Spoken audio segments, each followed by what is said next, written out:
Okay, so to begin talking about sine, cosine, and tangent, which has to do with geometry, we're going to be talking about triangles, and we're going to label the sides according to opposite, adjacent, and hypotenuse.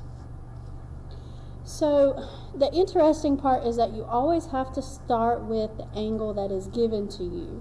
So like on this problem right here, you see how that little line is there? That means let's start with this angle. So over here, when it says this angle here, that means that I'm starting with this angle.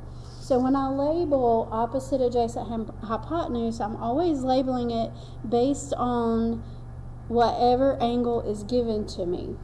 So on number one, if I'm starting with this angle, the opposite is the side, because we're talking about sides here, so that it's the side across from that angle. So if I go all the way across, that would be the opposite, or O. The hypotenuse is always across from the 90. And then whatever side is left, that is the adjacent. Now, what you should know is that if I would have started with this angle, opposite and adjacent would switch. So it matters what angle you start with. Okay? So number 7, we're starting with this angle. Okay? The angle you start with, go straight across from it. That gives you O. I'll draw that little arrow in case that's helpful. Across from the 90 is the H, and then whatever's left over is A. And being able to identify that will help you greatly on the next few days whenever we work on sine, cosine, and tangent. Number 2, here's the angle, and opposite is the side. Across from the 90 is the hypotenuse, and the other side is the A. Okay, here's our angle. Go across from it to the side, the straight line across, that's O. Across from the 90 is H, and the other side is A. Okay, number 3, here's our angle. Opposite is directly across. Opposite the hypotenuse, or the 90 is the hypotenuse, and then the other side is A. Okay, here's our angle. Across from it is O. Across from 90 is H, and the other side is A. Now sometimes if they give you letters, they might ask you to label what the sides are, or if it says which side's the opposite, you might need to be able to say what the side is. So first I'm going to label it just like I did up there, and then I'm going to talk about how you talk about it. So if this is the angle, across from it is the O, across from the 90 is the H, and across from the other side, just whatever's left over, is the A. Now, if the problem wanted you to identify it, the O side has B and C on the ends, so the opposite is BC. The A side has A and C on the ends, so A and C. And the H side has A and B on the ends, so AB.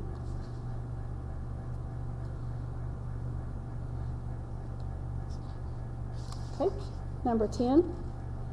So similar to that last one, here's our angle, and it's kind of weird how it looks, but all the way across is O.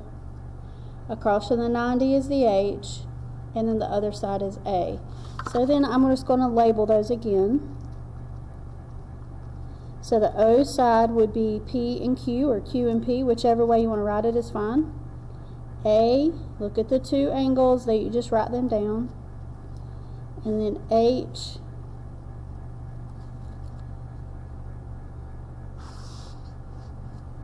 okay.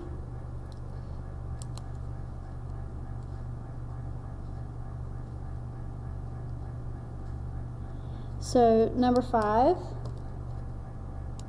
here's our angle up here. Opposite is O. Opposite the 90 is the hypotenuse. Other side's A. So again, we're going to write it out just in case.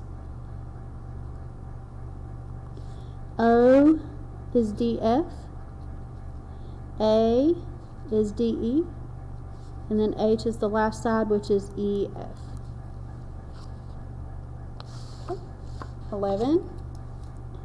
O is across from the angle that's given to us.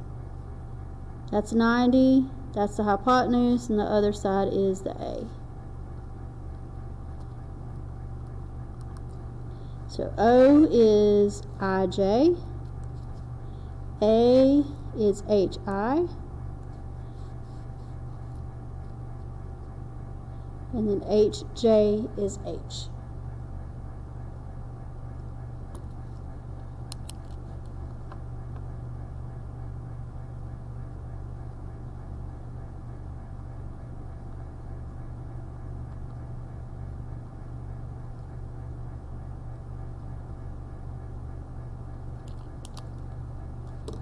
Number 6.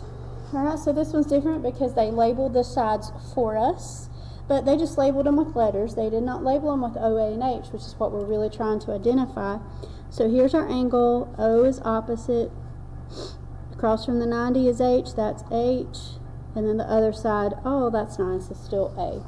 So on this one, if we have to identify, you just do letters. Since we didn't do the angles, they just have the letters there. So O would be B, A would be A, and H would be C. Number 12. Here's our angle. That's O, that's H, and the other side would be A. So the O would be E, A would be F, and H would be D. Alright, so what if they do not draw it for us? Let's talk about what would happen there. We're going to draw a triangle. We know it's a right triangle. It says it's DEF, and it says D is the right angle. So I know D goes there, and then E and F goes everywhere else. Okay, it says I'm interested in angle E. So I'm going to put my little thing there at E because I know that's the part I'm looking at. So start with that angle. There's O, there's H, last is A. And then I can identify it if it asks me O is FD, A is ED or DE, and then H is EF. Okay, number 14, LMN is our triangle. It says M is the right angle. And it doesn't matter where you put everything, L, M, N. You could have put L and N there, it doesn't matter. It says interested in angle N. Well, that means I want to label that part. Okay. O goes across from the N. M, across from M is the hypotenuse. And then the other side is A. And then I could identify it if I needed to. O was ML. A was NM or MN. H was NL. Whenever you write those letters, it doesn't matter what order you write them in. So hopefully understanding where opposite, adjacent, and hypotenuse is, it will help you with the ratios that we do next.